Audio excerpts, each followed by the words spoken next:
Some breaking news to bring you now, and that is that the Prime Minister will travel to Egypt on Monday for an international peace summit as part of efforts to secure the ceasefire agreed in Gaza.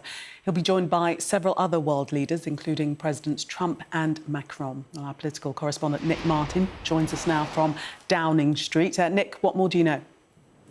Well, Downing Street confirming that Sir Keir Starmer will travel to the Egyptian resort of Sharm el-Sheikh on Monday morning to, as you just said, join other world leaders for a signing ceremony of this much talked about ceasefire plan, this peace deal, which is being split into phases. Now, phase one of that deal, which will occur around the time of this signing, will be the release of Israeli hostages and the simultaneous release of Palestinian prisoners. Now, Donald Trump, who is also going to be in Sharm el-Sheikh on Monday, has been very much front and centre of this peace plan, along with the leaders of Egypt and Qatar and Turkey, and of course aided by European nations, including the United Kingdom. Now, for the last few days, the Prime Minister has been very clear that he wants to see that plan implemented practically on the ground.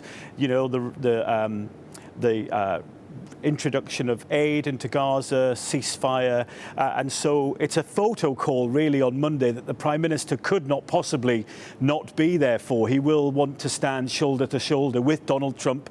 He's expected to heap praise on the US President for his role in this ceasefire deal, but also other world leaders. Now, phase two, the Prime Minister says, is important to implement. That is the dismantling of Hamas, the introduction of some kind of ceasefire monitoring group, also some kind of peacekeeping military force on the ground to make sure that this ceasefire holds up.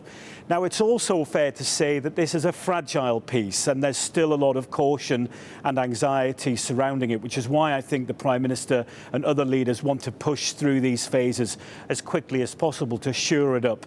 But Monday will be the day that the peace plan is signed in Sharm el-Sheikh, whilst at the same time hostages released back to their families in Israel, Palestinian prisoners released, and what people hope underlined here will be the beginning of a lasting peace and an end to 2 years of terrible conflict in that part of the world.